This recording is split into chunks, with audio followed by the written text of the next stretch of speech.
Halo Tribuners, selamat sore. Anda sedang menyaksikan live update Tribun News edisi Rabu 19 Januari 2022. Sore ini akan kami sajikan informasi teraktual dan menarik yang dilaporkan secara langsung oleh reporter lapangan kami. Bersama saya Meisa Desirait, inilah live update selengkapnya. Meski pemerintah sudah menetapkan penurunan harga minyak goreng menjadi Rp14.000 per liter mulai Rabu 19 Januari, namun di pasaran di Banjarmasin masih berlaku harga sebelumnya, yaitu Rp19 hingga Rp20.000 per liter. Menurut pantauan di Sentra Antasari Banjarmasin, terutama di tingkat penjualan grosir, minyak goreng baik kemasan maupun curah masih menjual dengan harga sebelumnya tersebut. Sebagaimana di toko Adi, minyak goreng kemasan, beberapa merek minyak goreng masih dijual mulai harga Rp20.000 ke atas per kemasan 1 liter. Untuk mengetahui info lebih detailnya, sudah bergabung bersama kami rekan jurnalis Banjarmasin Post, Salma Saurin yang akan menyampaikan laporannya. Halo Salma.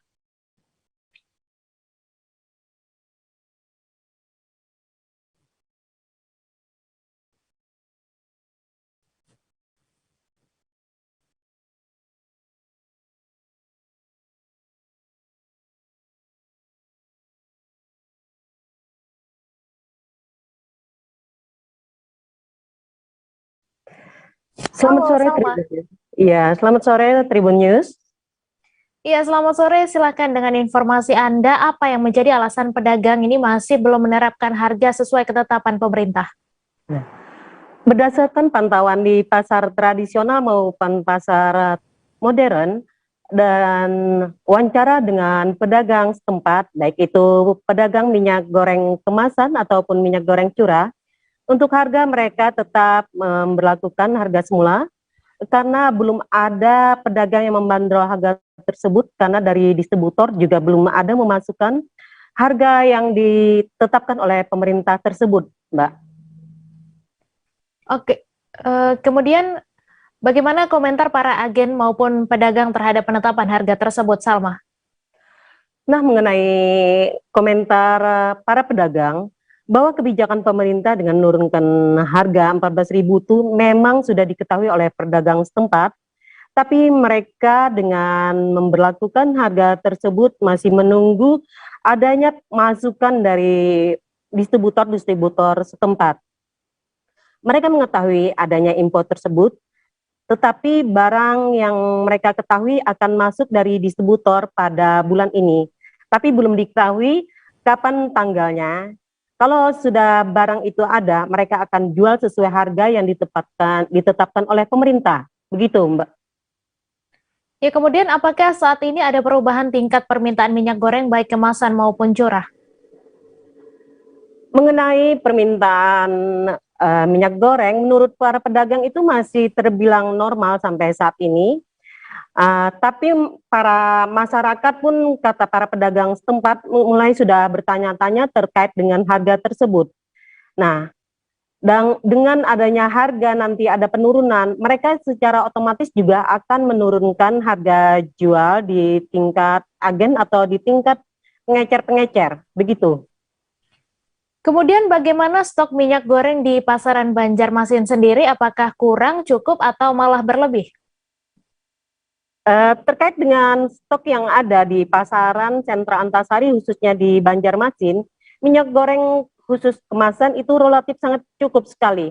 Hanya saja dari penuturan para pedagang untuk minyak curah, ini yang masih sangat terbatas stoknya. Padahal untuk permintaan minyak curah di tingkat konsumen di Banjarmasin itu sangat terbilang sangat tinggi. Dan dominan kalangan-kalangan pedagang kuliner yang paling banyak meminta untuk curah. Sebagaimana yang dikatakan oleh pedagang bahwa biasanya dalam seminggu mereka mendapatkan 20 stok drum dari distributor, namun sekarang ini mereka hanya mendapatkan 6 drum. Kondisi ini terjadi hampir 1 bulan terakhir. Namun untuk menyiasati tingginya permintaan dari para konsumen, para pedagang mau tidak mau mereka membeli yang berkemasan, namun dengan harga yang terbilang rata dengan minyak curah. Walaupun keuntungannya minim, mereka harus membuat minyak kemasan itu menjadi minyak curah. Begitu. Baik, terima kasih Salma atas laporan Anda dan Tribuners. Wartawan kami juga telah menghimpun wawancara dengan kasir toko Ade serta pedagang minyak goreng Sentra Antasari. Berikut tayangannya untuk Anda. Makanya curah ini seperti idola gitu kayaknya. Kalau minyak curah naik, kalau turun. Sebenarnya kualitasnya sama Kak, atau kayak apa Pak jadi akhirnya orang pada memilih Pak? Ya, kayaknya hampir beda-beda tipis ya Bu. Beda-beda tipis saja Pak ya. Kami cuman lebih ini ya Pak ya, kemasan lebih dikemas praktis ya. Ini Lemar mereknya nih. Nggih. Lemar perusahaannya. Curah ini Lemar juga. Jadi beda divisi. Satu perusahaan. Beda divisi doang. Nah, kan ibu punya mereknya Mahkota. Kalau bapak mereknya Seminya Lemar juga. Saya curah. Nah, jadi dia berkeluarga itu ada kong kali kong gimana kayaknya supaya kita Oh iya. banyak. Tapi yang harapan bahwa minyak curah jangan sampai dihilangkan di pasaran ya Pak ya. Nggih. Kalau memang dihilangkan berarti harga kemasan harus ya tetap standar harga murah ya. Ya kan standar pemerintah kan normalisasinya 14.000. Nggih. Nah, mudah-mudahan sampai ke Kalimantan kan belum belum, masih di Sumatera sama Jawa doang. Nah, berarti pian harapan menunggu bahwa ini terrealisasi sampai di pasaran Kalimantan Selatan. Warga Kota Jayapura dihebohkan dengan penemuan mayat wanita tanpa busana di ruas Jalan Raya Nafrikoya pada Selasa 18 Januari. Penemuan wanita yang diduga meninggal akibat ruda paksa ini saat ini telah diselidiki tim gabungan Polresta Jayapura Kota. Kapolres Jayapura Kota Kombes Pol Gustaf Urbinas mengatakan sudah ada 4 orang yang dimintai keterangan terkait kasus tersebut. Ia juga berpesan agar keluarga korban menahan diri sebab pihak kepolisian akan segera mengungkap dalang dari pembunuhan tersebut. Untuk info selengkapnya akan disampaikan rekan jurnalis Tribun Papua, Hendrik Rewapatara yang kini sudah terhubung bersama kami. Halo Hendrik.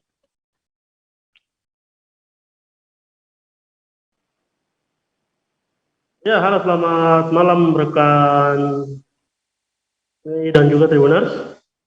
Iya Hendrik, selamat malam. Silahkan dengan informasi Anda bisa dijelaskan. Jasad ini pertama kali ditemukan sekiranya pukul berapa?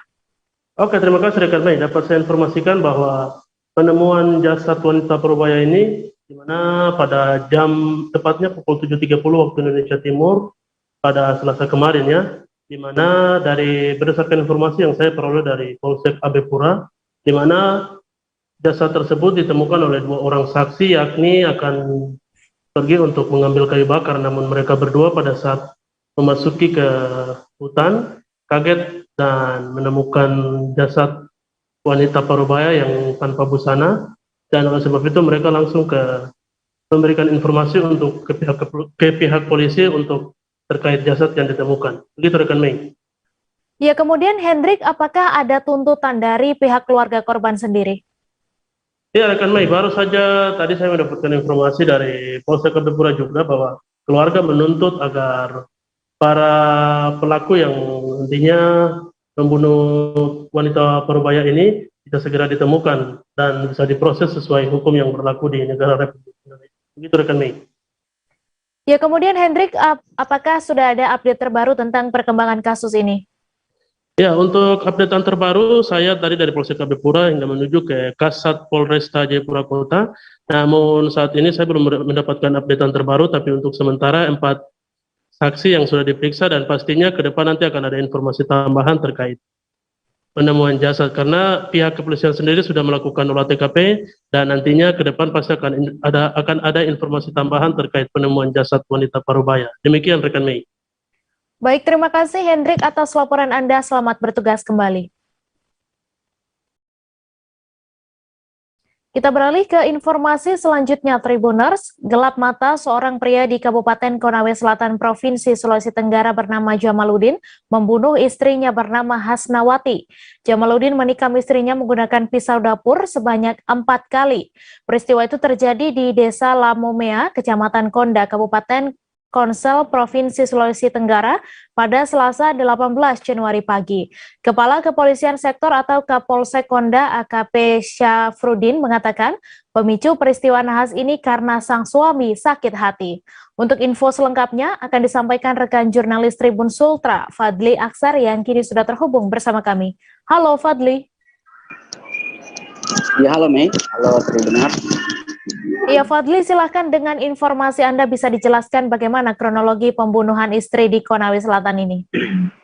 Ya baik Tribunar, ya seorang suami di Kabupaten Konawe Selatan, Sulawesi Tenggara, membunuh istrinya sendiri pada Senin kemarin, tepatnya tanggal 18 Januari 2022 pada pagi hari.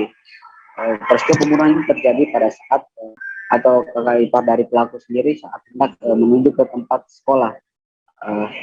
Sang istri ini merupakan guru di SMP Negeri 12 Konawe Selatan.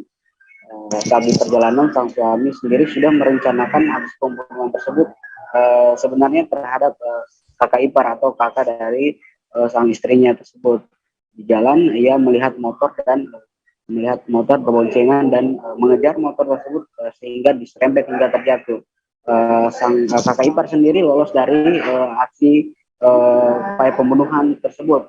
Namun sang istri saat itu berteriak meminta tolong dan sang suami itu pun kemudian gelap mata dan menusuk istrinya sendiri sebanyak 4 kali di bagian dada kiri, 2 kali di perut kiri dan di paha sebelah kiri, sehingga sang istri yang juga guru SMP Negeri 12 Konawe Selatan tersebut meninggal dunia.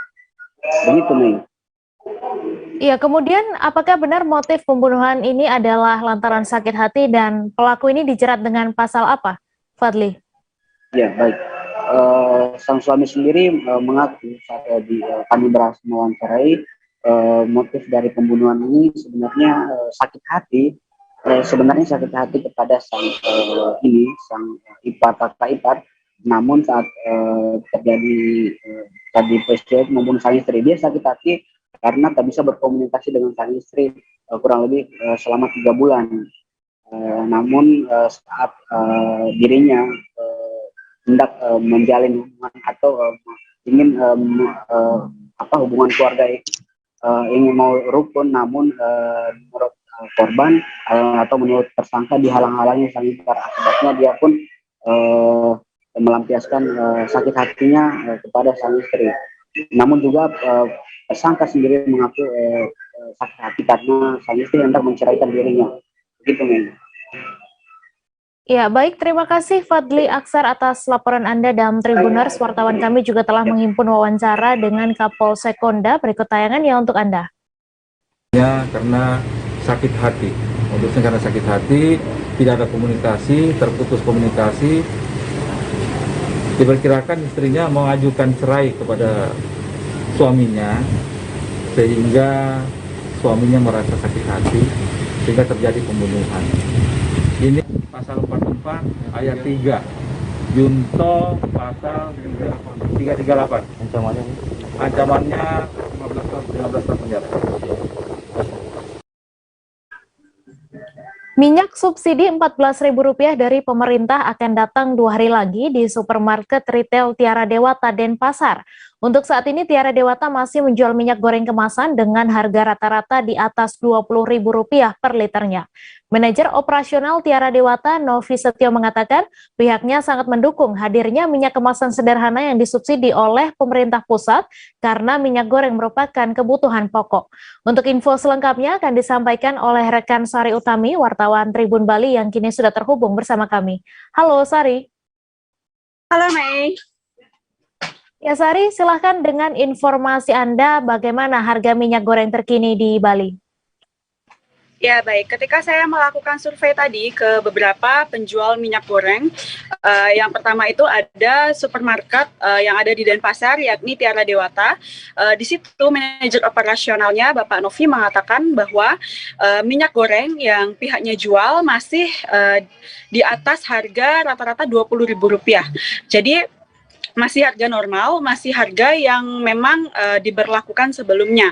Nah, sementara itu ketika saya beranjak ke pasar tradisional yang berada di Jalan Gunung Agung Denpasar, salah satu pedagang minyak goreng di sana yakni Bu Maya mengatakan bahwa harga minyak gorengnya masih dijual dengan normal juga, yakni rata-rata di atas harga Rp20.000, kecuali untuk harga minyak goreng dengan ukuran 900 mili itu dijual dengan harga Rp18.000, Mei. Ya, kemudian bagaimana tanggapan dari para pedagang sendiri terkait minyak subsidi? Ya, jadi di sini karena kebijakan pemerintah sebelumnya yang maksudnya yang diluncurkan hari ini, yakni harga minyak goreng minyak goreng kemasan sederhana atau yang disubsidi oleh pemerintah itu seharga Rp14.000. Sebelumnya banyak para pedagang yang sudah melakukan stok minyak goreng atau membeli minyak goreng dengan harga rata-rata di atas Rp18.000, Mei. Jadi mereka merasa nanti takutnya rugi ya, Mei, karena sudah nyetok banyak minyak goreng, lalu hadirlah minyak goreng kemasan harga Rp14.000 ini. Itu yang mereka khawatirkan, dan mereka berharap semoga pemerintah bisa mengatasi hal tersebut. Terlebih dalam hal ini hanya produsen maksud saya hanya produsen saja yang diberikan subsidi tersebut. Lalu bagaimana dengan nasib para pedagang minyak goreng ini, Mei? Ya, kemudian Sari, kapan minyak goreng subsidi ini akan hadir di retail Bali? Ya, tadi sesuai dengan komunikasi saya dengan manajer operasional di Tera Dewata yang selaku juga toko retail yang ada di Kota Denpasar, kehadiran minyak goreng subsidi dari pemerintah akan hadir 2 hari setelah ini atau sekitar hari Kamis atau Jumat. Nah, sementara itu Departemen Store Ramayana yang juga menjual berbagai macam sembako juga mengatakan minyak goreng subsidi akan datang sekitar akhir pekan nanti, Mei. Baik, terima kasih Sari atas laporan Anda, dan Tribuners, wartawan kami juga telah menghimpun wawancara dengan pedagang pasar Gunung Agung Denpasar. Berikut tayangan ya untuk Anda. Ya bingung dagangnya ya, kadang mudah nyetok, jadinya bingung. Itu gimana caranya itu jualannya yang udah kita kadang beli gitu. Kan orang-orang otomatis cari yang murah. Oke. Terus Bu, sejauh ini yang belanja itu kira-kira menurun nggak sih Bu minyak goreng ini? Ya, menurun sekali ya. Karena mahal, jadinya orang goreng nggak jadi goreng. Kenaikannya dari kapan nih Bu harga minyak goreng? Udah 3 bulan ya, kurang lebih. 3 bulan ya Bu ya? 3 bulan ya, sebelum tahun baru. Gitu. Kami akan kembali seusai jeda sejenak, saudara, tetap di Live Update. Oke, apa kabar Bang Ariski di sini untuk strateginya? Kalau saya sendiri di Jumit 37 ini yang semalam baru mulai, saya udah pas. Sebenarnya aku nggak ngerasa itu penangkapan atau penggerebekan atau apapun itu, karena gitu posisinya aku kriteria. Jadi kita mengenal disebut dengan stroke yang tidak berdarah dengan stroke yang berdarah. Stroke yang tidak berdarah itu biasanya ditandai dengan adanya penyumbatan. Kalau itu terjadi di sini mungkin pikirnya tidak ke situ kali ya, tapi kalau di Korea atau di Kamboja itu ada beberapa paper yang saya itu Mas, ya, dulunya tukang koran. Oh gitu ya, tukang koran. Ya, saya baca itu Pak. Kan pernah baca kan? Ya. Jadi kalau saya jadi tanggal itu udah bersyukur banget. Si anak ini dijadikan sebagai tersangka begitu. Ya, kalau ini kita bicara yang di luar kasus Situbondo ya. Dengan nama hujan shower, di mana terdapat batas jelas antara daerah hujan dan tidak hujan yang biasanya terjadi pada fase awal mature stage atau tahap berbahaya itu Kang. Jadi mulai artinya terjadinya perlembekan. Nah itu untuk penetrasi akan sulit gitu ya. Dok, saya ini menurut saya memang tidak mudah, bukan urusan tanah diambil. Kalau misalnya Amerika Serikat sekarang, Rasulullah mengatakan dalam sebuah hadis bahwa berpuasa di 6 hari Syawal itu. Oke, apa kabar Bang Ariski di sini untuk strateginya? Kalau saya sendiri di Jumit 37 ini yang semalam baru mulai, saya udah pas. Sebenarnya aku nggak ngerasa itu penangkapan atau penggerebekan atau apapun itu, karena gitu posisinya aku kriteria. Jadi kita mengenal disebut dengan stroke yang tidak berdarah dengan stroke yang berdarah. Stroke yang tidak berdarah itu biasanya ditandai dengan adanya penyumbatan. Kalau itu terjadi di sini mungkin pikirnya tidak ke situ kali ya, tapi kalau di Korea atau di Kamboja itu ada beberapa paper yang Saya itu mas, dulunya tukang koran. Oh gitu ya. Tukang koran. Ya, saya baca itu Pak. Tuh kan, pernah baca kan? Jadi kalau saya jadi tanggal, itu udah bersyukur banget. Si anak ini dijadikan sebagai tersangka begitu. Ya kalau ini kita bicara yang di luar kasus Sebongombo ya. Dikenal dengan nama hujan shower, di mana terdapat batas jelas antara daerah hujan dan tidak hujan yang biasanya terjadi pada fase awal mature stage atau tahap Berbahaya dewasa. itu Kang. Jadi mulai artinya terjadinya perlembekan. Nah itu untuk penetrasi akan sulit gitu ya. Dok, saya ini menurut saya memang tidak mudah, bukan urusan tanah diambil. Kalau misalnya Amerika Serikat sekarang, Rasulullah mengatakan dalam sebuah hadis bahwa berpuasa di 6 hari Syawal itu. Oke, apa kabar Bang Ariski di sini untuk strateginya? Kalau saya sendiri di Jumip 37 ini yang semalam baru mulai, saya udah Sebenarnya aku nggak ngerasa itu penangkapan atau penggerbegan atau apapun itu, karena gini loh, posisinya aku kriteria. Jadi kita mengenal disebut dengan stroke yang tidak berdarah dengan stroke yang berdarah. Terima kasih Anda masih menyaksikan live update. Pengadilan Negeri Jakarta Timur pada hari ini Rabu 19 Januari menggelar sidang lanjutan perkara dugaan tindak pidana terorisme dengan terdakwa mantan Sekretaris Umum Front Pembela Islam atau FPI Munarman. Munarman didakwa menggerakkan orang lain untuk melakukan tindakan terorisme di sejumlah tempat dan dilakukan secara sengaja.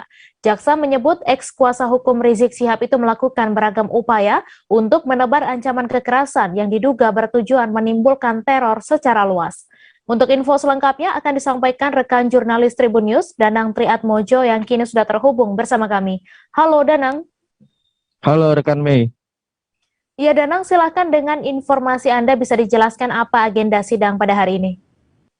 Ya, sidang lanjutan kasus dugaan terorisme dengan terdakwa mantan Sekretaris Umum FPI Munarman hari ini mengagendakan pemeriksaan saksi yang dihadirkan jaksa penuntut umum untuk memperkuat dakwaannya. Dalam sidang kasus terorisme ini, identitas saksi dirahasiakan karena merujuk pasal 33 dan pasal 34A Undang-Undang Nomor 5 Tahun 2018 tentang pemberantasan tindak pidana terorisme. Ada 3 orang saksi yang dihadirkan jaksa. Mereka diantaranya seorang petugas keamanan di acara baiat yang dihadiri Munarman berinisial HS, kemudian saksi dari panitia baiat berinisial K, dan 1 orang saksi lainnya berinisial T. Demikian, Mei. Ya, kemudian Danang, bagaimana keterangan para saksi di persidangan ini? Ya, dalam persidangan tadi, saksi AF mengungkap bahwa Munarman ikut dalam acara baiat kepada ISIS berkedok seminar di salah satu universitas kawasan Ciputat, Tangerang Selatan pada Juli 2014 silam. Dalam kegiatan tersebut, HF yang bertindak sebagai panitia bagian keamanan mengaku melihat secara jelas Munarman ada di antara peserta. Munarman disebut datang setelah sesi pemutaran video peperangan yang melibatkan ISIS dan persenjataannya. Sementara saksi K mengaku senang Munarman bisa ikut berbaiat dan mendukung kegiatan deklarasi terhadap khilafah. Saksi K menyebut kegiatan itu diselenggarakan oleh kelompok yang disebutnya sebagai faksi. Saksi K yang bertindak sebagai panitia mengurusi segala peralatan menyebut seminar berkedok baiat itu dihadiri kurang lebih 1.500 peserta. Katanya hampir seluruh peserta yang hadir berdiri sambil mengacungkan tangan seraya mengucap dukungan deklarasi khilafah. Demikian. Ya, kemudian apa tanggapan dari Munarman sendiri merespons keterangan para saksi ini? Saat diberi kesempatan menanggapi, Munarman langsung membantah dirinya berbaiat kepada pimpinan kelompok ISIS Al-Baghdadi. Ia membantah keterangan saksi pada bagian yang menyatakan dirinya ikut berbaiat. Hal yang sama juga diungkap oleh kuasa hukum Munarman, Aziz Yanwar, dalam wawancaranya seusai persidangan, menegaskan bahwa Munarman tidak pernah berbaiat kepada pimpinan ISIS Al-Baghdadi. Aziz mengatakan Munarman tidak satu frekuensi atau pemahaman yang sama dengan faksi yang menyelenggarakan kegiatan baiat tersebut. Demikian. Baik, terima kasih Danang atas laporan Anda dan Tribuners. Wartawan kami juga telah menghimpun wawancara dengan kuasa hukum Munarman. Berikut tayangannya untuk Anda. yang berikutnya akan ada penyesuaian gitu loh, sehingga itu akan membuat kita kesulitan untuk melakukan pembelaan yang maksimal, dan kita mengungkap kejujuran atas para saksi ini akan sulit.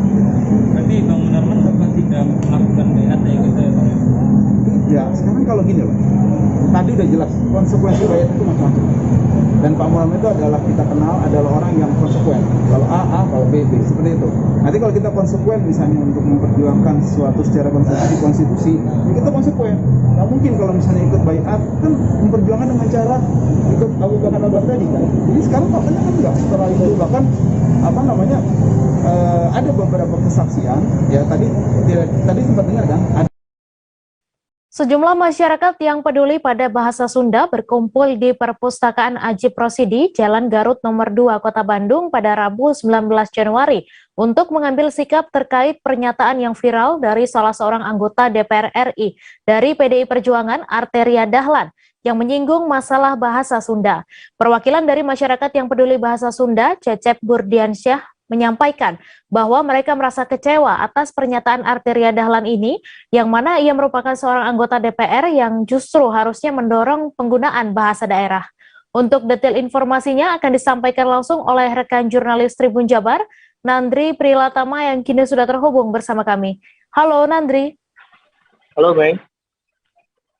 Iya, Nandri, silahkan dengan informasi Anda dapat dijelaskan bagaimana sikap dari elemen masyarakat Jabar ini terkait pernyataan Arteria Dahlan.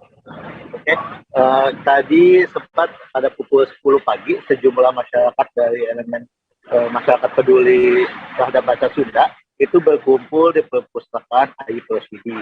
Mereka ingin mengambil sikap atau langkah yang akan dilakukan terhadap anggota DPR RI dari fraksi PDI Perjuangan terkait pernyataan yang viral itu yang sempat menyinggung masyarakat Sunda.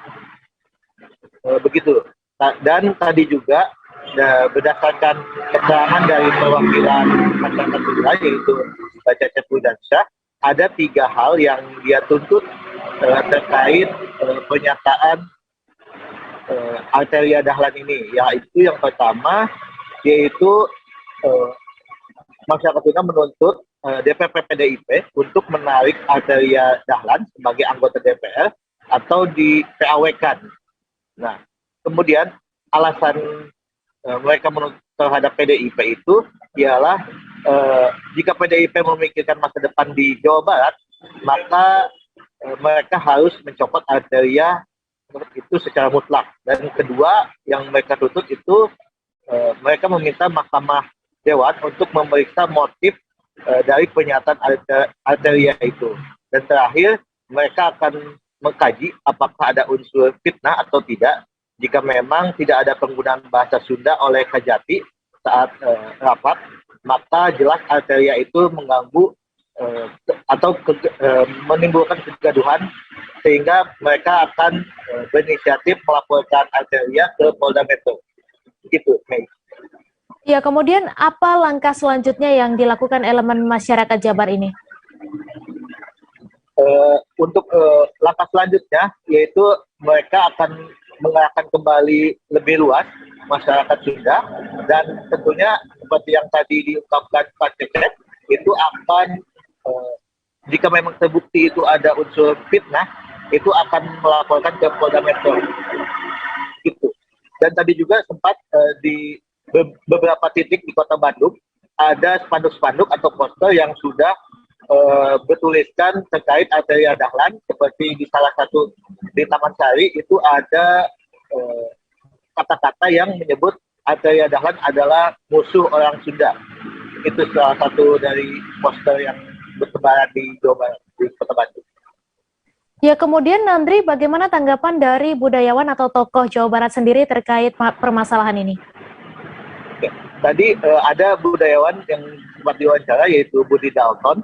Dia menyebut bahwa apa yang dikatakan oleh Arteria Dahlan itu sangat menyinggung perasaan masyarakat Sunda, dan dia sangat menyesalkan atas apa yang dilakukan oleh Arteria Dahlan itu. Bukan justru meminta maaf, malah semakin mempergaduh gitu situasinya. Dan tadi juga sempat ada wawancara bersama tokoh Jabar yaitu Bapak TB Hasanuddin. Dia juga menyesalkan dan sempat melakukan komunikasi dengan Arteria Dahlan secara langsung, menyampaikan kekecewaannya terhadap pernyataan yang disampaikan oleh Arteria Dahlan itu. Gitu, Mei. Baik, terima kasih Nandri atas laporan Anda. Selamat bertugas kembali. Kita beralih ke informasi selanjutnya, Tribuners. Kantor Desa Labuang Rano, Kecamatan Tapalang Barat, Kabupaten Mamuju, Sulawesi Barat diserang orang tak dikenal. Akibatnya kantor desa tersebut rusak parah dari penyerangan kelompok OTK. Kaca depan kantor pecah, bahkan kursi di dalam kantor juga dibakar. Kejadian penyerangan tersebut sekitar pukul 2:30 waktu Indonesia Tengah pada Selasa 18 Januari dini hari. Untuk detail informasinya akan disampaikan langsung oleh rekan jurnalis Tribun Sulbar, Fahrun Ramli yang kini sudah terhubung bersama kami. Halo Fahrun.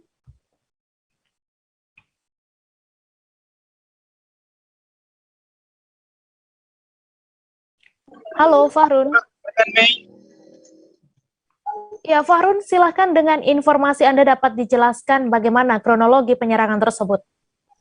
Ya, rekan Mei, di mana kantor desa yang berada di Kecamatan Tapalang atau kantor desa Labuang Rano ini itu kemudian diserang orang tak dikenal atau OTK pada pukul 13.30 dini hari tanggal 18 kemarin, di mana sekelompok orang ini itu menyerang kantor desa dengan melempar dengan batu.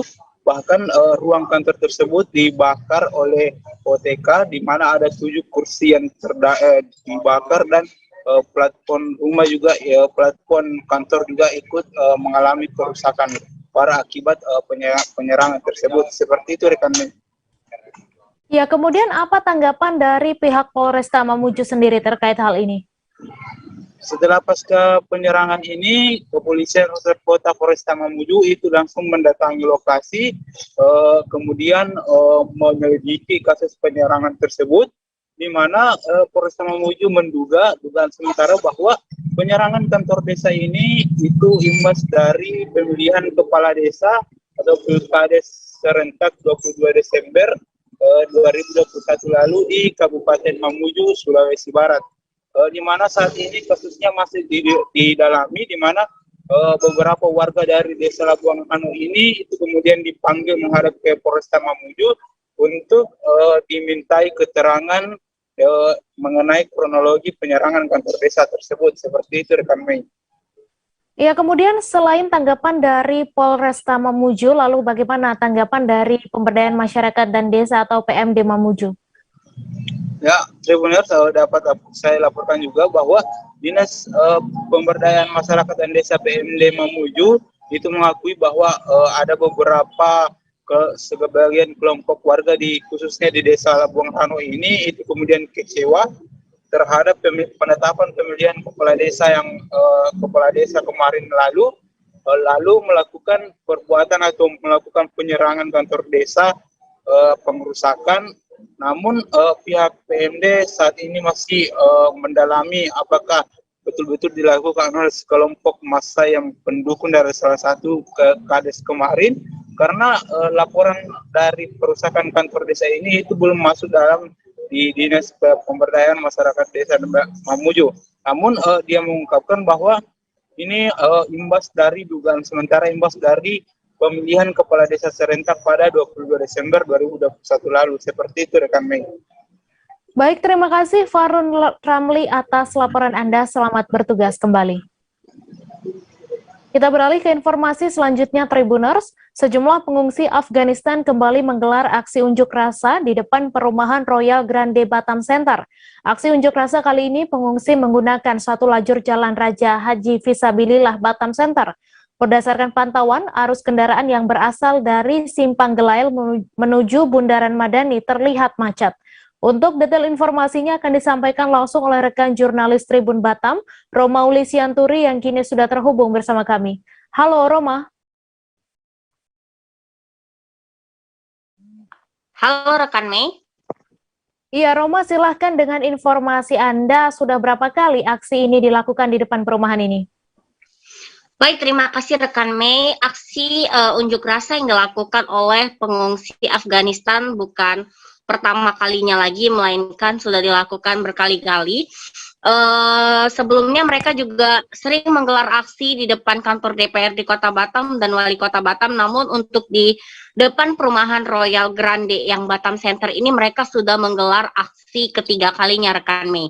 Namun berbeda dari yang biasanya, mereka biasanya menggelar aksi di daerah Ruko Royal Grande ataupun di depan gerbang utama Royal Grande. Namun untuk aksi kali ini mereka menggunakan satu lajur jalan Raja Haji Ali Fisabilillah, sehingga membuat kendaraan pada saat itu menjadi macet dan padat. Pengendara baik roda 2 maupun roda 4 harus melaju dengan pelan-pelan lantaran begitu pengungsi Afghanistan memblokade satu lajur jalan. Begitu rekan Mei. Iya, Roma, kemudian bagaimana respon dari pemerintah setempat terkait aksi ini?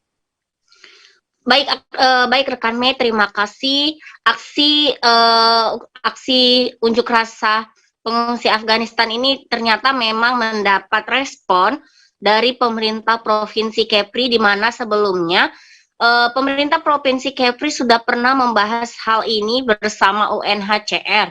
Namun pihak UNHCR juga masih belum memberikan jawaban apapun ataupun memberikan keputusan atas sejumlah pengungsi yang ada di Kepri ini. Begitu rekan Mei. Iya, kemudian Roma, dapat Anda jelaskan apa tujuan aksi unjuk rasa ini? Baik rekan Mei, terima kasih. Pengungsi Afghanistan masih meminta hal yang sama, yakni dipindahkan ke negara ketiga seperti Australia, Kanada dan negara-negara lainnya agar mereka dapat kembali beraktivitas layaknya manusia seperti biasanya, bisa bekerja dan mengecam pendidikan. Sementara saat mengungsi sekarang ini mereka hanya bisa berada di pengungsian saja, tidak diizinkan untuk bekerja, sekolah, walaupun mereka menerima uang bulanan setiap bulannya oleh UNHCR. Namun mereka ingin juga merasakan bebas seperti orang-orang lainnya, bisa bekerja, sekolah, dan beraktivitas lainnya. Begitu rekan Mei. Baik, terima kasih Roma Ulisianturi atas laporan Anda, dan Tribuners, wartawan kami juga telah menghimpun wawancara dengan salah seorang pengungsi Afghanistan. Berikut tayangannya untuk Anda. Australia lebih $72 miliar untuk menutup imigrasi di sini. Terus kami mau selesaikan masalah kami dengan ayam, karena ayam bisa bantu kami. Mau prosesnya dari ayam settlement untuk pergi ke negara ketiga. Tapi ayamnya ambil uang dari Australia, dia nggak mau kami pergi ke negara lain. Yang mau kan tetap di sini, kami nggak seperti manusia lain.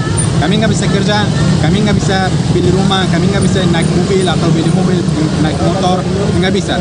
Tapi kami yang maunya proses aja, mau tinggal seperti manusia yang lain. Mau normal lah. Mau normal lah. Nggak bisa cuma makan tidur di rumah aja. Jadi intinya IOM udah ngambil uang di sana, tapi ya, nggak mau bawa setiap bertahun ambil uang dari UNHCR untuk menutupkan untuk orang imigrasi di sini. Ya. Tapi kalau kami kan mau ke negara tiga, UNHCR juga mau ke negara tiga juga minta kami. Dia mau kami. Tapi sudah IOM sama UNHCR nggak mau. Sudah berapa tahun di sini? Saya udah lebih 7 tahun. Lebih 7 tahun? Ya, ada orang sampai 10 tahun. Sebelum ke Batam dari mana dulu? Sempat di mana dulu? Sempat di kota mana dulu? Saya sebelum Batam di Kupang NTT. Di Kupang NTT. Dengan abang siapa namanya? Bagaimana? Namanya? Ahmad. Ahmad apa? Ahmadullah. Selebgram Gaga Muhammad divonis 4 tahun 6 bulan penjara oleh Hakim Pengadilan Negeri Jakarta Timur pada Rabu 19 Januari. Gaga Muhammad dinyatakan bersalah telah lalai mengemudikan kendaraan sampai terjadinya kecelakaan dan menyebabkan mantan kekasihnya, Laura Anna, mengalami luka berat hingga lumpuh. Sebelum divonis hakim, Gaga Muhammad dinyatakan bersalah oleh jaksa dan dituntut 4,5 tahun penjara. Untuk detail informasinya akan disampaikan langsung oleh rekan jurnalis Warta Kota, Ari Pujiwaluyo, yang kini sudah terhubung bersama kami. Halo Ari. Ya, halo rekan Mei. Ya, Ari, silahkan dengan informasi Anda bagaimana sidang Gaga Muhammad terkait kasus kecelakaan lalu lintas dengan pelapor Laura Anna ini. Iya, terima kasih rekan Mei. Pengadilan Negeri Jakarta Timur kembali menggelar sidang kasus dugaan kelalaian kecelakaan lalu lintas terhadap terdakwa Gaga Muhammad mantan kekasih Laura Anna. Dalam agenda sidang tersebut beragendakan vonis hakim.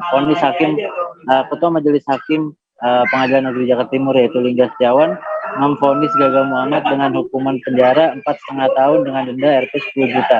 Jika memang Gaga Muhammad tidak membayar denda, maka Gaga Muhammad akan kembali menjalani penjara tambahan selama 2 bulan. Dalam sidang tersebut juga terlihat keluarga Laura Anna, yakni dihadiri oleh ibunya dan juga kakaknya yaitu Greta Iren. Begitu rekan Mei. Ya, kemudian bagaimana suasana di persidangan tadi? Apa yang menjadi pertimbangan hakim memvonis Gaga 4,5 tahun penjara? Ya, dalam memutus perkara dugaan kecelakaan lalu lintas ini, bahwa majelis hakim mempertimbangkan sisi yang memberatkan dan juga meringankan. Kalau yang memberatkan adalah Gaga Muhammad dianggap tidak tulus dalam meminta maaf kepada kasusnya, dan juga terlihat selalu menyudutkan Laura Anna di dalam persidangan. Lalu yang kedua, bahwa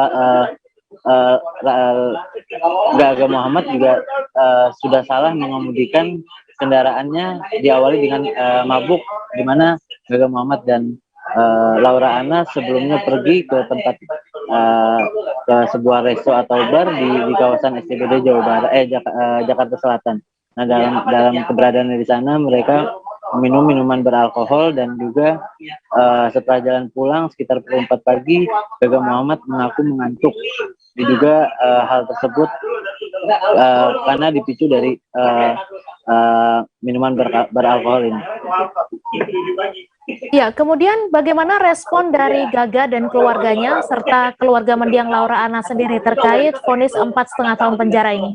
Ya, keluarga Gaga Muhammad yaitu ibundanya mengaku menerima putusan hakim bahwa menurutnya ini adalah keinginan dari keluarga Laura Anna. Sementara itu keluarga Laura Anna juga menerima putusan dari majelis hakim yaitu yang memvonis Gaga Muhammad selama 4,5 tahun penjara atas perbuatannya itu. Dan menurut kuasa hukum dari Gaga Muhammad, Fahmi Bamit, mengaku pihaknya berencana akan membuat memori banding guna menanggapi putusan majelis hakim terkait Gaga Muhammad ini. Baik, terima kasih Ari atas laporan Anda, dan Tribuners, wartawan kami juga telah menghimpun keterangan dari Gaga Muhammad selaku terdakwa. Berikut tayangannya untuk Anda. RT nomor 22 tahun 2009 tentang lalu lintas angkutan jalan dan Undang-Undang 8 tahun 41 tentang hukum acara pidana serta peraturan perundangan yang lainnya yang bersangkutan. Mengadili, satu, menyatakan terdakwa Gaung Sabda Alam Muhammad tersebut di atas terbukti secara sah dan diyakinkan bersalah melakukan tindak pidana mengemudikan kendaraan bermotor yang karena kelalaiannya mengakibatkan kecelakaan lalu lintas dengan korban luka berat selama 2 bulan. 3, menetapkan penahanan yang telah berjalan terdakwa dipulangkan sebenarnya dari pidana yang menjatuhkan. 4, menetapkan terdakwa tetap ditahan. 5, menetapkan barang bukti SIM A atas nama Gaung Sabda Alam Muhammad dikembalikan kepada terdakwa. Dan 6, membebankan kepada terdakwa membayar biaya perkara sebesar Rp5.000. Demikian putus dalam sidang putusan majelis hakim Pengadilan Negeri Jakarta pada Senin tanggal 17 Januari 2022. Oleh kami Lingga Setiawan sampai Masjid Majelis Hukum sebagai ketua, akan saya Bahri Sarjana Hukum, Gawan Soeharta Sarjana Hukum masing-masing sebagai hakim anggota yang diucapkan dalam sidang yang terbuka umum pada hari Rabu tanggal 19 Januari 2022 oleh hakim ketua dengan didampingi oleh para hakim anggota dibantu oleh panitera pengganti pada Pengadilan Negeri Jakarta Timur serta dihadiri oleh penuntut umum terdakwa dengan didampingi. Tribuners, kami masih akan menyajikan informasi menarik untuk Anda. Seusai jeda sejenak, tetap di Live Update. Oke, apa kabar Bang Arif di sini untuk strateginya? Kalau saya sendiri di Jumip 37 ini yang semalam baru mulai, saya udah hitam. Sebenarnya aku nggak ngerasa itu penangkapan atau penggerebegan atau apapun itu. Karena gini loh, posisinya aku kriteria. Jadi kita mengenal disebut dengan stroke yang tidak berdarah dengan stroke yang berdarah.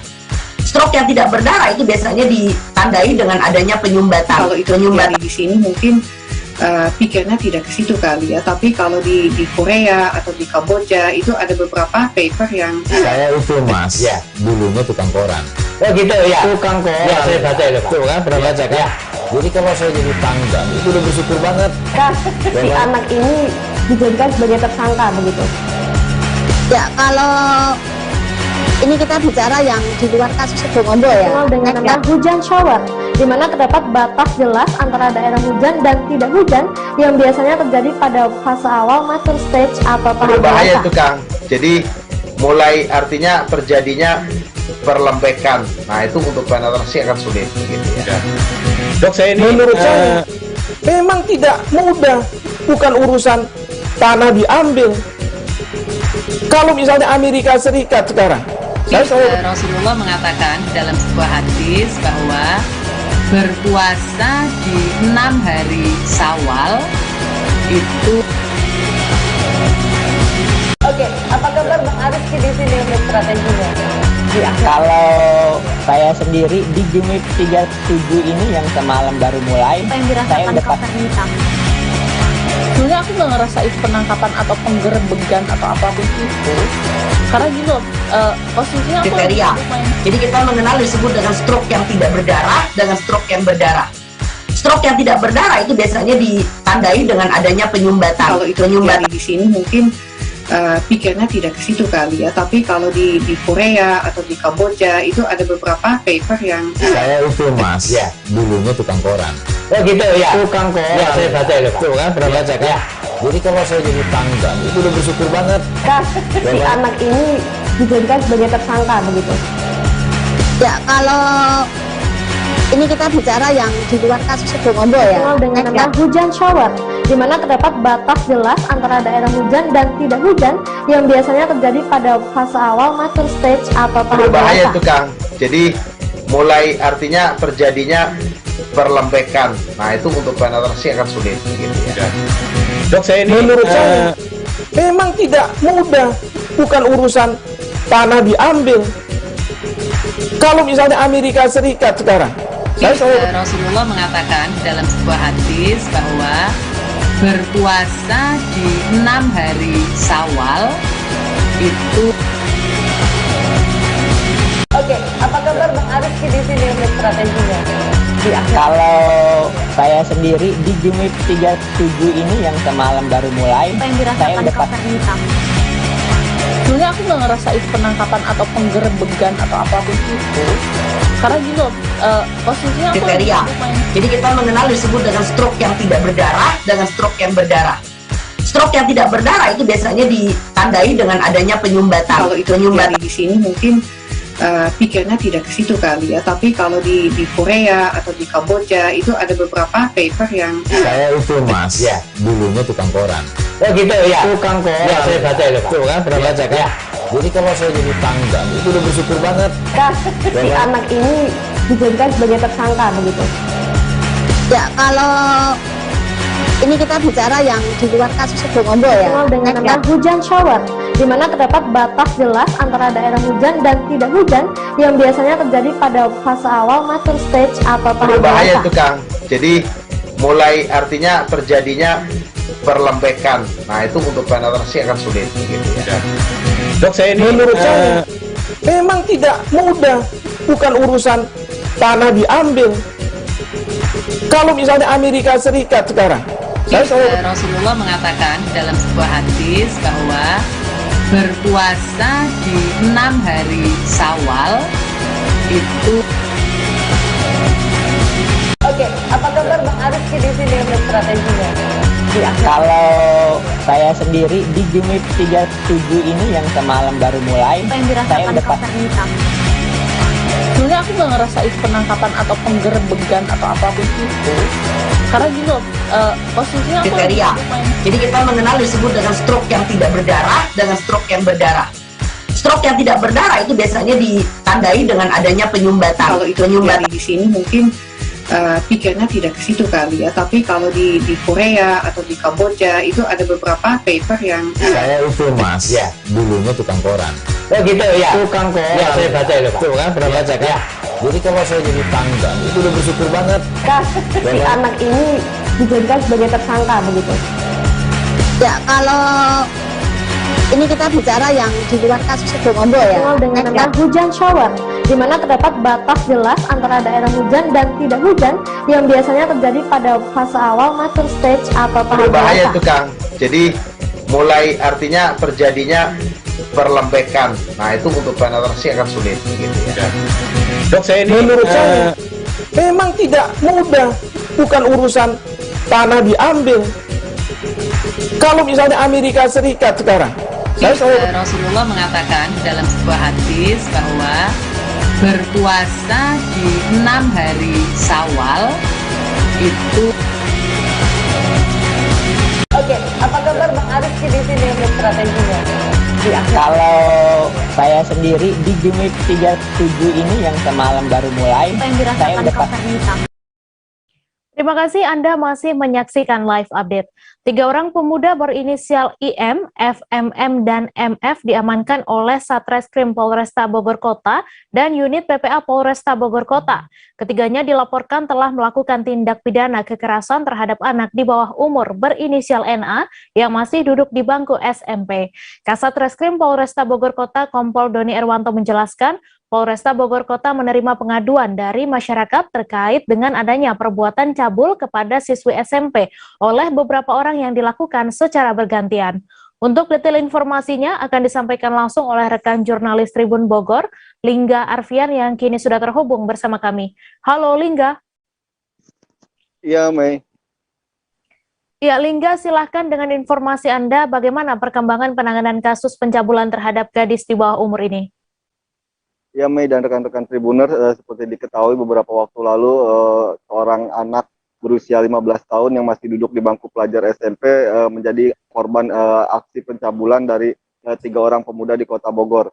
Saat ini Polresta Bogor Kota melalui Satreskrim Polresta Bogor Kota dan unit perlindungan perempuan dan anak masih terus melakukan pemeriksaan dan pendalaman kepada 3 orang tersangka yang sudah statusnya sudah ditetapkan tersangka kemarin, dan hari ini juga terus dilakukan pemeriksaan terhadap 3 tersangka ini untuk mencocokkan gitu antara keterangan korban, kemudian pelaku dan barang bukti yang diamankan oleh pihak kepolisian Polresta Bogor Kota. Seperti itu, Mei. Ya, kemudian Lingga bisa dijelaskan kronologi singkat terkait kasus ini?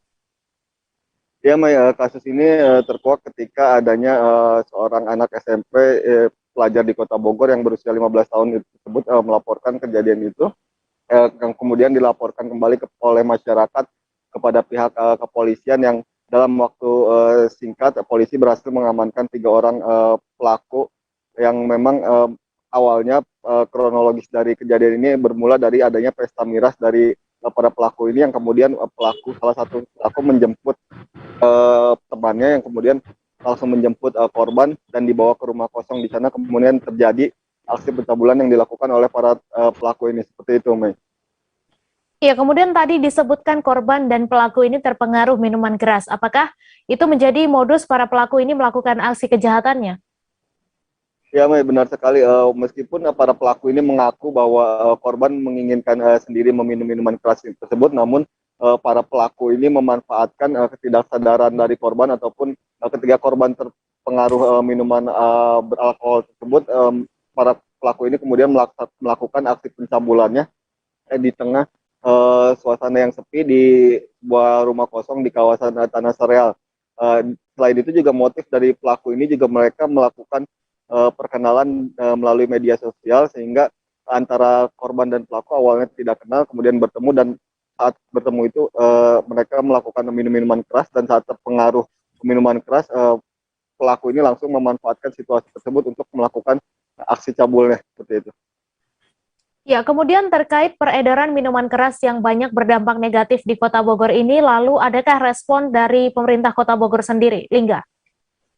Ya, benar sekali, Mei. Sejak beberapa waktu lalu dan sampai nanti seterusnya, pemerintah Kota Bogor tetap komitmen terhadap peredaran minuman keras. Beberapa hari lalu juga Wali Kota Bogor Bima Arya Sugiarto menyegel atau menutup sementara tempat hiburan malam yang memang menjual minuman keras yang tidak sesuai dengan aturan.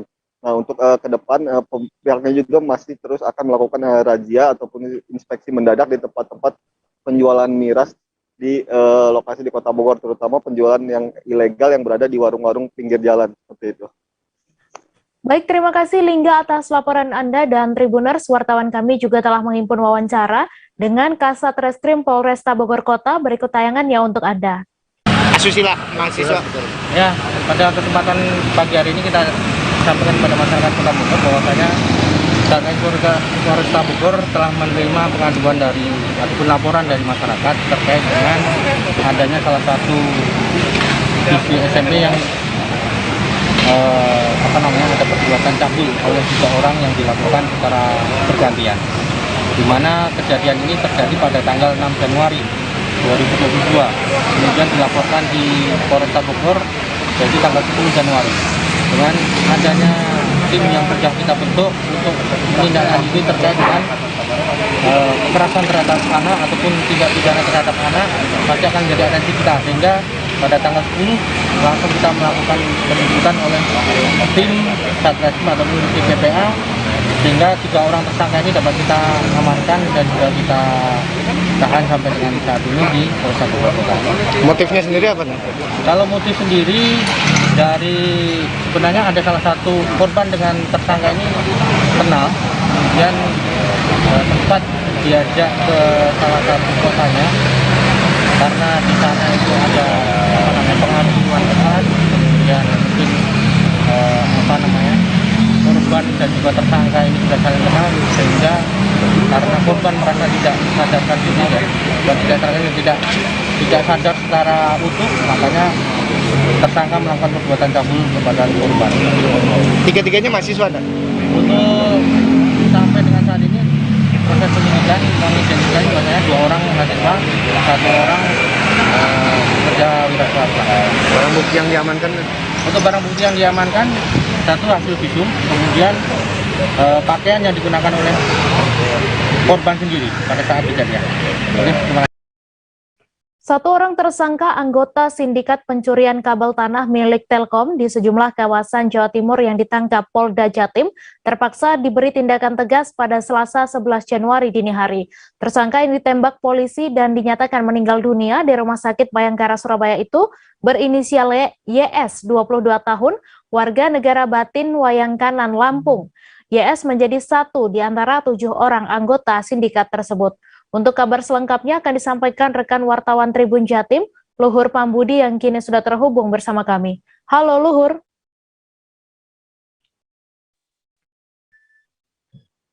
Halo, sore. Ya, Luhur, silakan dengan informasi Anda bagaimana awal mula adanya laporan kejahatan pencurian kabel internet ini dan bagaimana juga kronologi penangkapan dari pihak kepolisian. Ya, untuk awal mula dari adanya kejahatan pencurian kabel internet bawah tanah milik PT Telkom yang dari Jawa Timur ini memang berawal dari laporan dari perusahaan Telkom itu sendiri yang melaporkan ada gangguan layanan internet yang kerap kali terjadi pada kurun waktu bulan yang beberapa bulan yang lalu.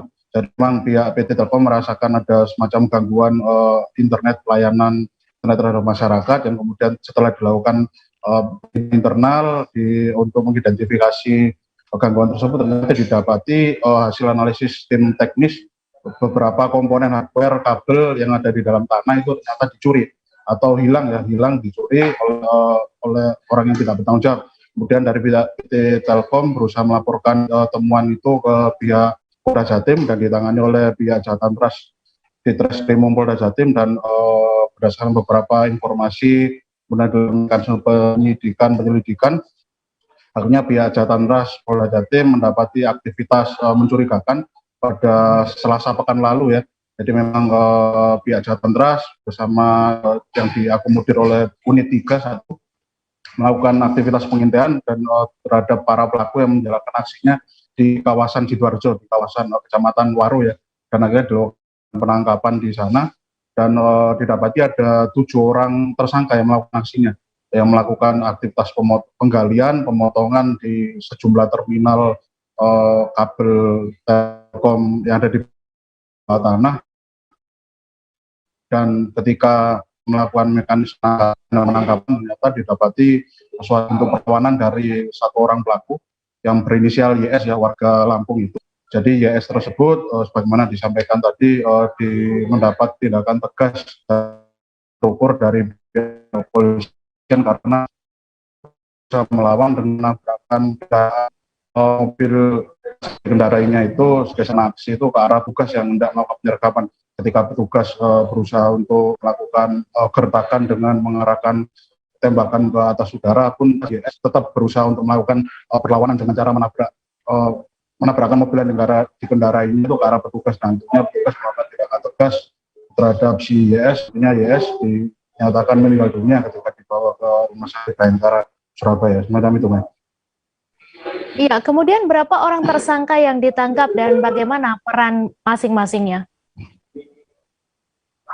Ya, akhirnya dari mekanisme penangkapan yang terjadi pada Selasa pekan lalu itu didapati ada 6 orang tersangka yang berhasil diamankan, Unit 3, Subdit 3 Jatimras Ditreskrimum Polda Jatim, yang ternyata mereka membagi perannya itu begitu sistematik, yang ternyata ada beberapa orang yang bertugas sebagai penjaga area lubang. Jadi modus mereka adalah dengan menyaru sebagai petugas teknis PT Telkom yang seakan-akan sedang melakukan upaya perbaikan hardware atau komponen perangkat kabel bawah tanah di jalanan. Jadi mereka membuka lubang terminal, ada 2 lubang terminal 1 sama 2 ya skemanya, yang berjarak sekitar 200 meter. Jadi panjang kabel sepanjang 200 meter itu bawah tanah itu dicuri atau dicabut, dipotong secara paksa menggunakan alat-alat semacam alat pemotong kabel khusus, kemudian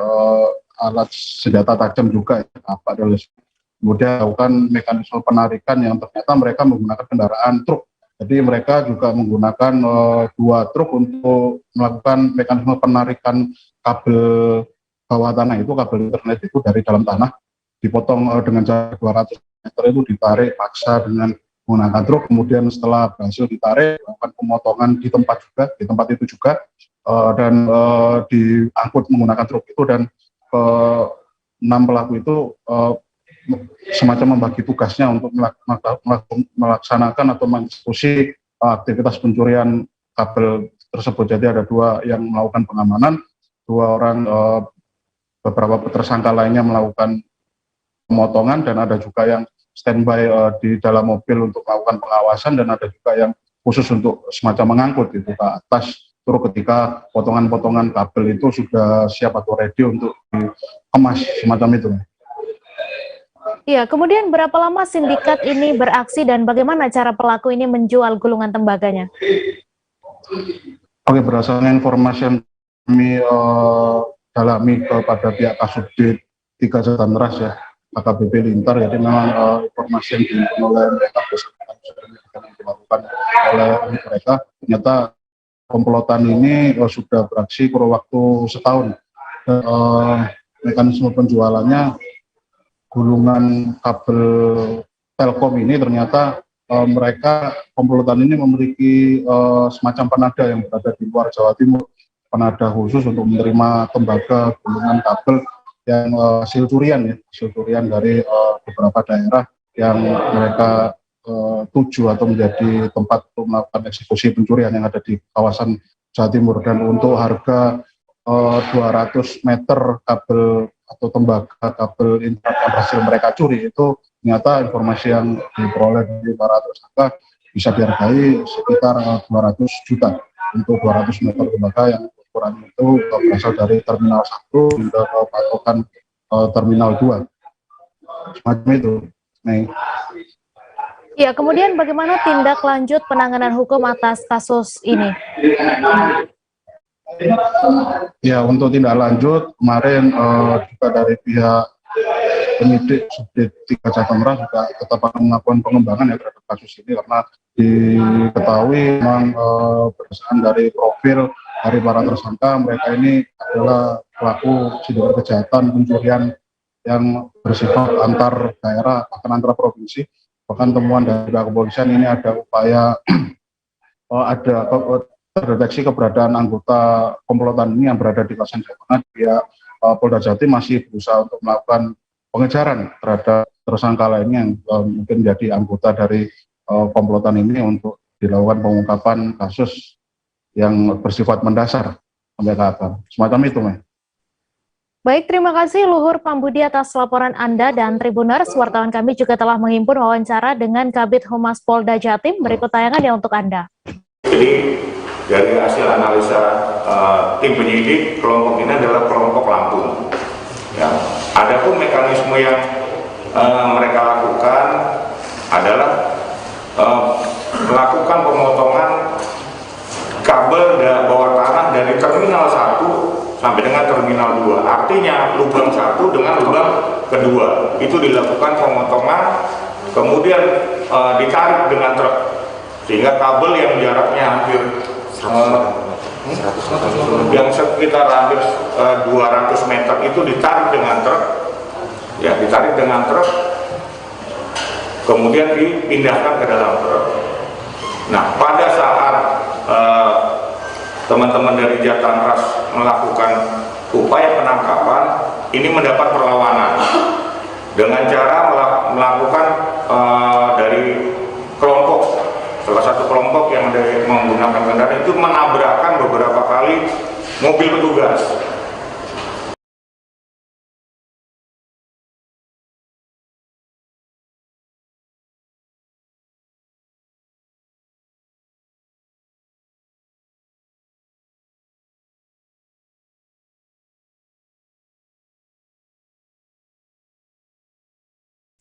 Dinas Kesehatan Gresik membubarkan swab antigen tanpa izin di Terminal Bundar Gresik. Di tengah guyuran hujan, Dinkes, Dishub, dan Satpol PP menghentikan pelaksanaan swab antigen di stan terminal.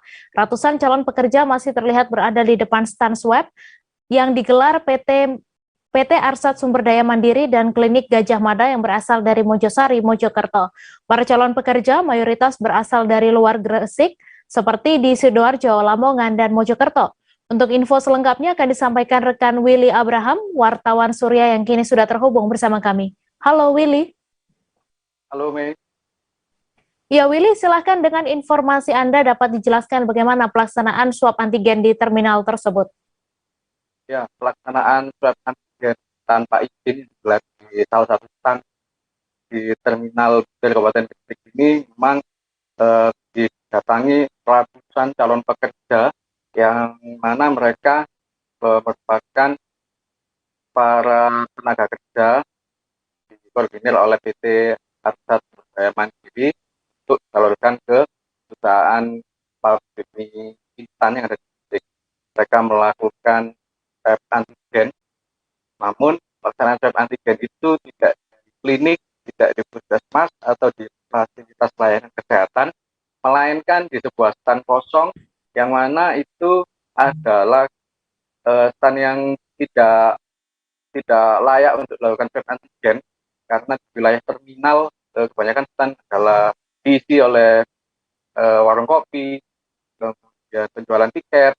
Nah, ini tiba-tiba menjadi sebuah klinik dadakan melakukan swab antigen kepada ratusan calon pekerja, yang mana calon pekerja itu ternyata mayoritas berasal dari luar Gresik, di Lamongan, Mojokerto, Jombang, dan Sidoarjo.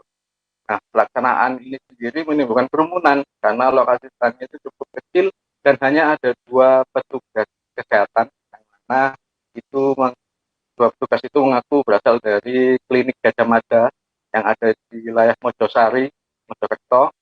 Mereka melakukan swab antigen tanpa izin kepada Dinas Perhubungan selaku pemilik wilayah terminal, kepada Dinas Kesehatan selaku di wilayah Kabupaten Gresik, dan pelaksanaan itu dilakukan sejak pukul 9 pagi dan masih berlangsung bahkan hingga malam. Namun pelaksanaan itu tanpa izin Dinas Kesehatan dan dipastikan pelaksanaan swab antigen itu langsung dibubarkan karena sangat tidak layak dengan kondisi tertutup, ruang kecil, ratusan calon pekerja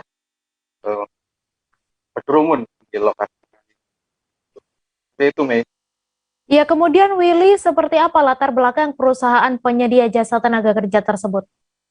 Ya, latar belakang penyedia Jasa Tenaga Kerja PT Arsat Sumber Daya Mandiri tersebut ternyata memang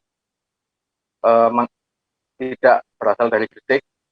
Dia mengirimkan undangan swab antigen kepada ratusan para pekerja yang berasal dari luar Gresik. Itu ternyata alamatnya bukan di Gresik.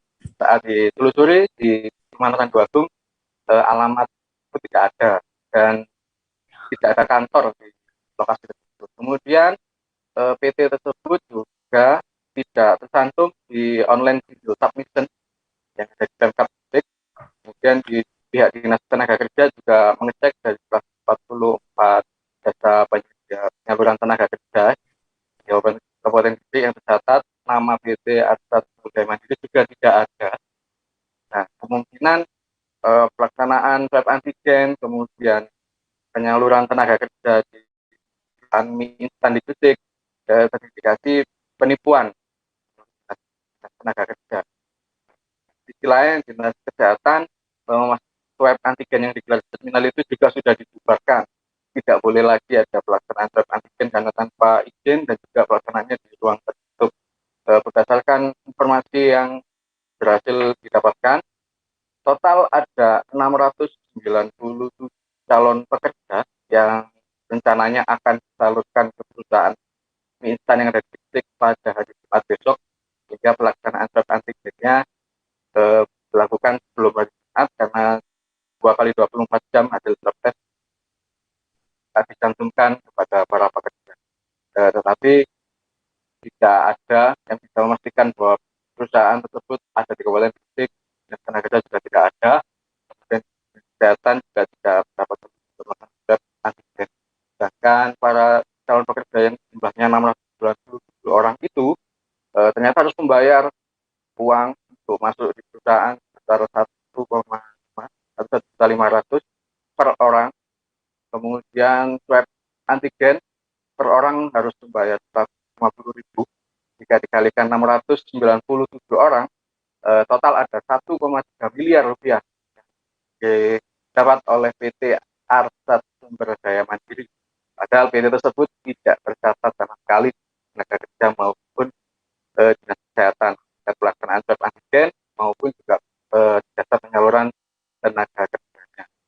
Sehingga para calon pekerja yang sudah terkoordinir dari Mojokerto ada koordinatornya sendiri, kemudian dari Jombang ada koordinatornya sendiri, Lamongan dan demikian. Mereka masih harap-harapnya mas karena faktanya PT tersebut tidak ada sebagainya. Pihak perusahaan mie juga berencana memberikan pernyataan resmi terkait keberadaan PT tersebut. Seperti itu. Baik, terima kasih Willy atas laporan Anda dan Tribuners. Wartawan kami juga telah menghimpun wawancara dengan pihak terkait. Berikut tayangannya untuk Anda. Kaget sih ada dari luar Kabupaten Gresik yang kemudian tiba-tiba melaksanakan kegiatan swab di sini, tapi tanpa memberitahukan kepada kami, memberi informasi, dan kami juga menyesalkan di pihak yang dari PT yang menggunakan jasa klinik atau laborat ini yang kenapa kok tidak memberitahukan kepada kami kalau ada pelaksanaan kegiatan swab, kan mereka posisi ada di Kabupaten Gresik. Jadi kami langsung bergerak cepat, saya telepon Dishub, saya telepon Satpol PP karena ternyata kondisinya seperti ini dan ini pelaksanaannya juga di ruang tertutup. Padahal kita kalau melaksanakan swab antigen kita kan harus respect ya, harus dalam kondisi terbuka karena kalau misalkan nanti ada yang positif kan akan menyebarkan kepada seluruh. Berarti ini apa Bu, dibubarkan atau gimana? Dibubarkan. Memang rencananya sampai besok ya Bu ya? Tadi sih informasinya 2 hari, tetapi kami tidak mengizinkan. Jadi tidak mengizinkan di posisi di sini dan juga nanti dari Dishub tentunya juga punya kebijakan karena Dishub yang mempunyai lokasi di sini. Kegiatan ini kita ada kegiatan swab terkait untuk tenaga kerja yang akan kita masukkan di beberapa perusahaan di wilayah Gresik, Pasuruan, dan Jombang. Jumlahnya berapa Bu ini untuk yang Sekitar 710. Nah, Bu, ini kenapa ditempatkan di sini Bu?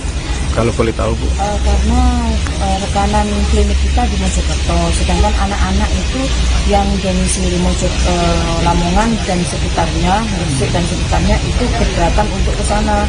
Makanya kita mulai untuk ke sini, membawa klinik yang rekanan kita untuk ke sini. Kalau yang independen saya kurang tahu Pak, bervariatif. Kalau yang mengikuti klinik kita sekitar 300 itu sudah MCU sama swabnya. Petugas kliniknya dari Mojokerto, bukan dari Gresik ya? Bukan, Oh, ya. sudah rekanan kita. Ini sampai Sudah lama sekali. Ini sampai berapa hari Bu? 2 hari. 2 aja. hari ya. Pak sudah bikin tembusan ke dentist Pak, swab masal ini. Makanya kita konfirmasi, masih kita belum tahu tempatnya dari hari kita. Berapa hari sih Pak? Informasinya 2 hari. 2 hari ya. Informasinya. Lah biasanya kan di hari tadi cari tempat. Kalau dari dinkes dan disnaker tembusan apa? Tembusan dari ini mungkin masih belum ada. Karena apa? Ini kan dadahan tempatnya aja tadi belum tahu. Nah, hari ini perdananya, perdana. Oke. Kenapa kok nggak ke klinik? Dari Kebomas kan? Biasanya Bu di klinik. Ini tadi diundang, lokasinya nggak tahu di mana. Kita cari ke Grimet.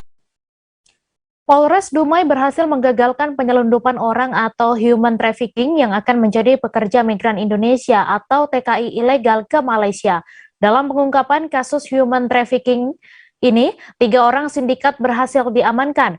Polisi juga menemukan 28 calon TKI ilegal yang akan diselundupkan ke Malaysia melalui jalur tidak resmi ini. Untuk info selengkapnya akan disampaikan rekan Doni Kusuma Putra, wartawan Tribun Pekanbaru yang kini sudah terhubung bersama kami. Halo Doni. Ya, rekan Mei. Iya Doni, silakan dengan informasi Anda bagaimana kronologi kasus penyelundupan ini. Rekan Mei, untuk pengungkapan dari kasus penyelundupan PMI ilegal ini berawal dari laporan dari masyarakat, yaitu tepatnya pada hari Selasa tanggal 11 Januari 2022 sekitar pukul 14 WIB, tim opsional Satreskrim Polres Dumai memperoleh informasi dari masyarakat bahwa di Jalan Tengku Said Umar, Kelurahan Ratu Sima, Kecamatan Dumai Selatan, Kota Dumai, terdapat sebuah kontrakan yang dihuni oleh 28 orang yang diduga ini menjadi calon PMI ilegal yang hendak berangkat ke Malaysia. Berdasarkan keterangan atau informasi dari masyarakat tersebut, lalu tim opsional Reskrim Polres Dumai melakukan penyelidikan dan akhirnya pada hari Rabu, tepatnya 12 Januari 2022, tim opsional Polres Kota Dumai berhasil mengamankan satu pelaku yang saat itu berada di rumah kontrakan tersebut, berinisial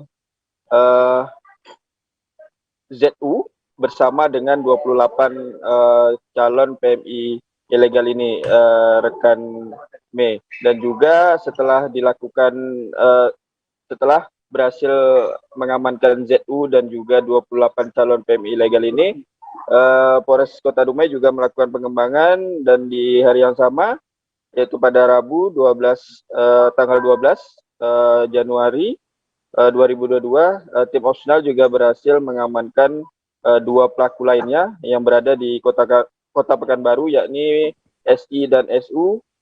Dan dari tangan kedua pelaku ini berhasil diamankan HP dan juga mobil, rekan Mei. Seperti itu. Iya, kemudian berapa banyak calon TKI ilegal yang hendak diselundupkan ini dan dari mana saja asal mereka? Ya, jumlah TKI ilegal yang berhasil didapat dari kontrakan yang berada di Kecamatan Dumai Selatan tersebut ada sebanyak 28 orang yang mana kota asal dari para calon PMI ilegal ini berasal dari Jawa Timur dan juga daerah Sulawesi dan juga ada dari Sumatera Utara. Seperti itu rekan Mei. Ya, kemudian Doni, apa yang dijanjikan para pelaku ini kepada calon TKI ilegal ini dan apa motif calon TKI ilegal ini untuk hendak pergi ke Malaysia? Ya, dari para tersangka, polisi berhasil mengorek informasi bahwa ke-28 PMI ilegal ini akan dijanjikan untuk bekerja di Malaysia melalui jalur yang mereka sendiri yang tidak tahu sebenarnya, dan satu orang itu menyetor sebanyak 5 juta setelah melakukan setoran sebanyak 5 juta. Jadi di Kota Dumai ini diletakkan selama beberapa hari sebelum nantinya berangkat melalui jalur laut menuju ke Rupat, yaitu Kabupaten Bengkalis. Selanjutnya dari Rupat sendiri akan menuju ke negara Malaysia untuk bekerja di sana. Seperti itu rekan Mei. Baik, terima kasih Doni atas laporan Anda dan Tribuners. Wartawan kami juga telah menghimpun wawancara dengan Kapolres Dumai. Berikut tayangannya untuk Anda. Memberikan uang kepada para tersangka kurang lebih 5 juta untuk meloloskan sampai diberangkatkan ke Malaysia. Sementara masih kita kembangkan untuk DPO. DPO masih ada 1 orang kita inikan ya, pegawai Satgas 1 orang kita masih kembangkan. Nantinya seperti apa, apakah ada tersangka lain yang nanti akan kita jadikan tersangka. Untuk pasal yang kita sangkakan terhadap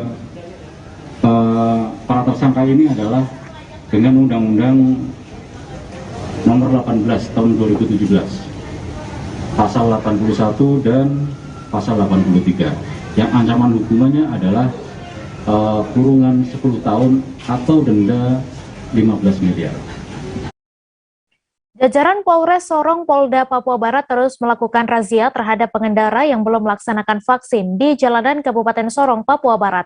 Wakapolres Sorong, Kompol Emi Veniti Ruma mengatakan, razia vaksin di jalan telah berlangsung selama 1 bulan belakangan. Rata-rata pengendara yang terjaring razia memang belum pernah melaksanakan vaksinasi sama sekali.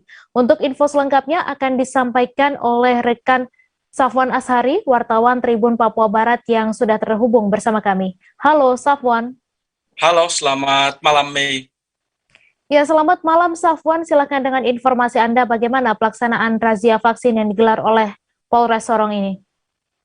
Ya, Mei dan juga Tribuners dimanapun Anda berada, hari ini dapat saya kabarkan dari Kota Sorong, Papua Barat bahwa jajaran Polres Sorong, Kabupaten Sorong, Papua Barat melaksanakan razia kartu vaksin bagi pengendara di jalanan di sejumlah titik di Kota Sorong, dan hari ini lokasi razia tersebut dilaksanakan di sekitar alun-alun Kabupaten Sorong, yang mana menyasar pada sejumlah pengendara termasuk roda 2 dan juga roda 4, dan bahkan ada sejumlah kendaraan dump truck pun terkena razia yang dilaksanakan oleh jajaran Polres Sorong pagi tadi begitu.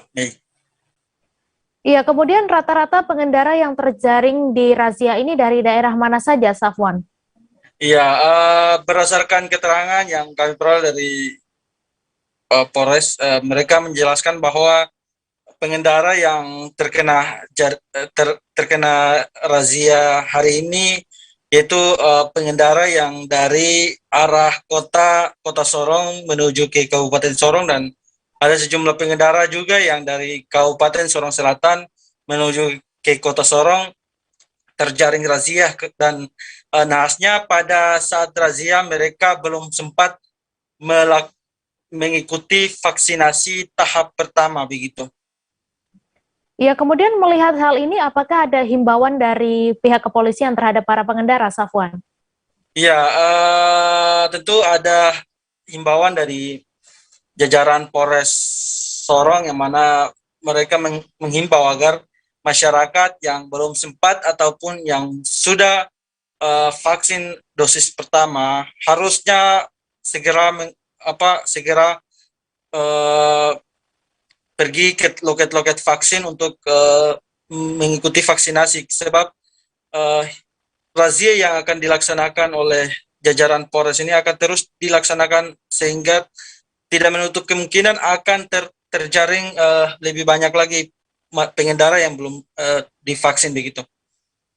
Baik, terima kasih Safwan atas laporan Anda, dan Tribuners, wartawan kami juga telah menghimpun wawancara dengan Wakapolres Sorong. Berikut tayangannya untuk Anda. Penyekatan yang kita lakukan ini kita sudah laksanakan hampir kurang lebih 1 bulan. Ini rutin kita laksanakan berkaitan masyarakat yang terjaring, yaitu masyarakat yang dari kota Sorong menuju ke Kabupaten Sorong, sama juga masyarakat yang dari Kabupaten Sorong Selatan yang kita sekat di Sorong. Demikian. Itu semua itu rata-rata untuk yang terjaring itu yang vaksinnya? Iya, terjaring vaksin semua. Yang belum melaksanakan vaksin sama sekali. Kami menghimbau kepada warga masyarakat apabila sudah melaksanakan vaksin kedua, di mana gerai yang dibuka silakan untuk melaksanakan vaksin kedua. Tapi yang selama ini kami laksanakan banyak sekali yang terdapat vaksin 1 yang belum melaksanakan vaksin 1 atau vaksin pertama. Itu rata-rata pengendara roda 2 atau? Roda 2, roda 4, masyarakat yang penumpang di dalam taksi atau angkut umum seperti itu. Jadi kita menyampaikan bahwa silakan saja menunjukkan buktinya, yaitu di aplikasi Peduli Lindungi Diri atau tidak kartu yang sudah dibuat, sehingga tercatat dan terdata bahwa yang bersangkutan sudah melaksanakan vaksin pertama dan kedua. Setelah kami periksa, ya kami berikan kesempatan untuk silakan melaksanakan aktivitas seperti itu. Kalau belum, ya tetap kami turunkan dan kita mengikuti item-item dari meja pertama sampai dengan menerima sertifikat. Sosok Baharudin, pelaku utama yang paling dicari dalam kasus penikaman anggota Rider Kostrad TNI AD, Pratu Sahdi, di Waduk Pluit terungkap. Baharudin ternyata bekerja sebagai seorang penjaga kapal di dermaga Pelabuhan Muara Baru, Penjaringan, Jakarta Utara. Diketahui Pratu Sahdi merupakan anggota Batalion Infanteri Rider 303, Setia Sampai Mati yang bermarkas di Cikajang, Kabupaten Garut, Jawa Barat. Dia datang ke Jakarta karena untuk berobat. Untuk info selengkapnya akan disampaikan oleh rekan jurnalis Tribun Jakarta, Gerald Leonardo, yang kini sudah terhubung bersama kami. Halo Gerald. Ya, halo Mei, dan selamat sore juga Tribuners dimanapun Anda berada. Ya, Gerald, bisa dijelaskan terkait penangkapan pelaku utama penikaman anggota TNI ini? Ya, Mei dan juga Tribuners, dapat saya laporkan bahwa pihak kepolisian atau tim gabungan dari pihak kepolisian hari ini atau Selasa malam kemarin baru saja menangkap pelaku utama atau sosok yang paling dicari dari kasus penikaman anggota TNI Pratu Sahdi hingga tewas di kawasan Waduk Pluit, Penjaringan, Jakarta Utara pada Minggu 16 Januari 2022 kemarin. Berdasarkan keterangan pihak kepolisian hari ini, pelaku utama yaitu Baharudin ditangkap di kawasan Muara Baru, di dermaga Pelabuhan Muara Baru saat dirinya sedang bekerja pada Selasa malam kemarin, dan yang bersangkutan saat ini sudah dibawa untuk selanjutnya ditangani oleh pihak kepolisian gabungan dari Polda Metro Jaya, Polres Metro Jakarta Utara, dan juga Polres Pelabuhan Tanjung Priok. Iya, kemudian dapat Anda jelaskan secara singkat siapa sebenarnya sosok Baharudin ini dan apa pekerjaannya? Ya, Mei dan juga Tribuners, dapat saya laporkan bahwa pelaku utama dari penusukan Pratu Sahdi ini, yaitu tersangka Baharudin, memang disebutkan oleh pihak kepolisian yang bersangkutan bekerja sebagai pekerja kapal di dalam dermaga Pelabuhan Muara Baru. Yang bersangkutan juga memang sehari-harinya berada di dalam kawasan Pelabuhan Muara Baru dan beraktivitas di sekitaran kawasan Penjaringan seperti di daerah Pluit dan sekitarnya. Penangkapan ini dilakukan setelah yang bersangkutan Baharudin ini pada Minggu dini hari kemarin menusuk Pratu Sahdi yang sedang nongkrong bersama rekannya di warung di seberang Waduk Fluid, Penjaringan, Jakarta Utara. Setelah penusukan itu, yang bersangkutan memang sudah dicari selama 2 hari dan akhirnya ditangkap oleh aparat kepolisian pada Selasa malam kemarin dan saat ini sudah diproses. Ya, kemudian apakah yang bersangkutan ini sempat melarikan diri, dan kemudian selain Baharudin sudah berapa orang yang diamankan dan ditetapkan sebagai tersangka? Ya, Mei dan juga Tribuners, selain Baharudin, polisi total sudah mengamankan sebanyak 7 orang yang diduga kuat terlibat dari peristiwa berdarah pada Minggu dini hari kemarin. Dari 7 tersangka atau 7 orang yang sudah diamankan, 4 diantaranya ditetapkan tersangka, termasuk Baharudin. Selain itu, 3 orang lainnya saat ini masih terus diperiksa sebagai saksi. Baik, terima kasih Gerald atas laporan Anda, dan Tribuners, wartawan kami juga telah menghimpun wawancara dengan Kapolres Metro Jakarta Utara. Berikut tayangannya untuk Anda. Terkait dengan perkembangan kasus penganiayaan yang mengakibatkan rekan kita, 1 orang TNI meninggal dunia dan 2 warga luka, dapat kami sampaikan bahwa dari 8 orang yang ada di TKP, 7 orang sudah berhasil kita amankan, ya. Kemudian dari hasil pemeriksaan, 4 orang sudah kita nyatakan sebagai pelaku dan 3 orang masih kita dalami dan masih kita periksa sebagai saksi, ya. Adapun para pelaku ini yaitu B selaku pelaku utama yang melakukan penganiayaan, menusuk korban rekan kita anggota TNI hingga meninggal dunia. Informasi tadi sekaligus menutup perjumpaan kita dalam live update hari ini. Tribuners, lantaran masih di tengah pandemi, kami kembali mengingatkan untuk selalu menerapkan protokol kesehatan dimanapun Anda berada. Saya Meisa Desirait beserta kru yang bertugas pamit. Terima kasih dan sampai jumpa. Jangan lupa like, subscribe, dan share ya!